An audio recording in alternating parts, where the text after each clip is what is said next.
Hello again, chaps and chapettes. How are we all doing? It is lovely to see you all again, as always. I just got around to finishing an interesting video, guys, made by Dan over on the Lotus Eaters.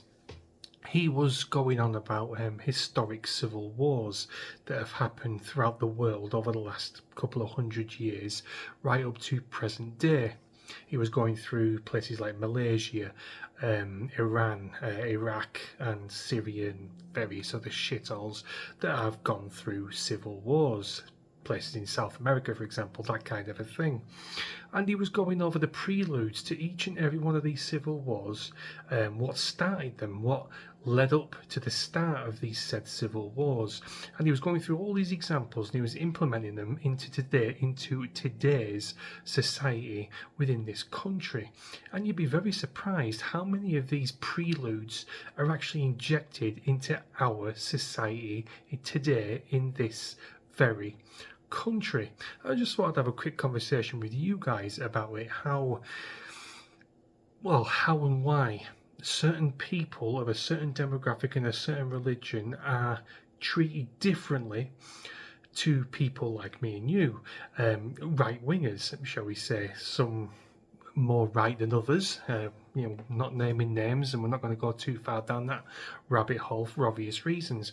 But you have to ask yourself, why, by law, by arrests, sentences, judges, courtrooms, that kind of a thing, they tend to come down a lot harder on people like us, people who are on the right side of the fence politically. Well, there is one deeming, glaring, obvious reason as to why this is. It's because there are 70 million of us.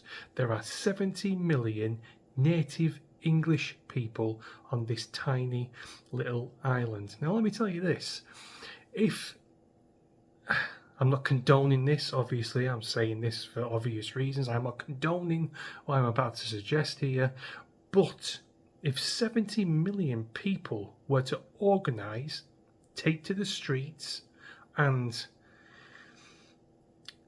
go a certain way, the government will be powerless to stop it. The police will be powerless to stop it. Just think about it. 70 million people were to organise and push back at how dreadfully we are being treated within our own country, how much lower down the pecking order we are to certain other people, for instance, coming via dinghies and being put up in hotels and being put on such a high pedestal while we're right at the bottom scrubbing shit from their shoes, quite literally. I mean, if you look at any other demographic within this country, any other religion, any other race, any other sort of person, apart from being working class, well, you don't even have to be working class, native, English, British, however you want to see yourselves, are allowed to organise, are allowed to have their own groups, they're allowed to mingle in together and have their own conversations and their own meetings and their own demonstrations, that kind of a thing. It could be Jewish, Hindus, Muslims, Buddhists, Sikhs, it doesn't really matter. If the shoe is on the other foot, for example, the Southport protests, for example, or the for example, the anti-lockdown protests we had in London. Have you noticed how hard the police, law enforcement, judges and courtrooms come down on us? They come down on people like you and me like a ton of bricks, and that's simply to scare people away, to get them away from the very notion of trying to organise, to try and discuss things and trying to make movements against certain sections within this country, if you understand my meaning.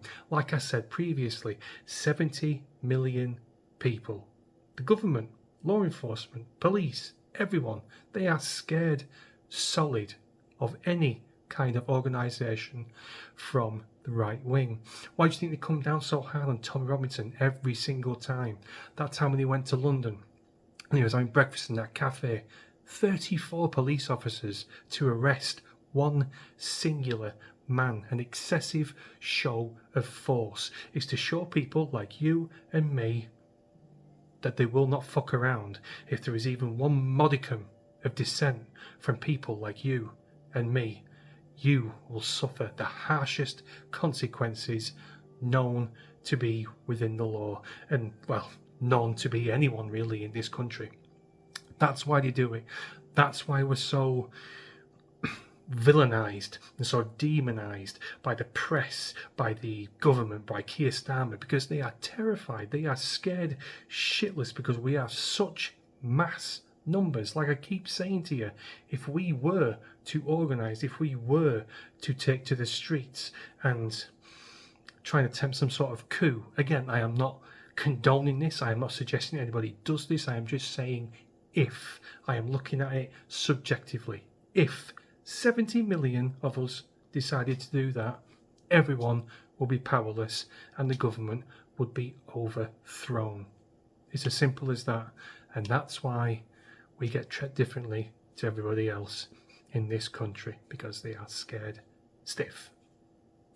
I just thought I'd bring this to you guys, just a bit of an explanation. A big shout out to Dan for actually putting me onto this video and giving me these little tidbits that I can now bring to you. But yeah, I found it very interesting. I wanted to share it with you, and I just wanted to tell you and remind you as to why we get treated a lot more harshly than other people do in this country. And that's the reason why, because there's so many of us and they are scared shitless of organisation, protest, and they are terrified of losing their slender grip, that very, very slender grip that they've, but particularly today's Labour Party have on power. It could just easily just be ripped away as easy as that if people wanted to. Again, I'm not condoning it, I am not suggesting it, I am just putting it there as an example.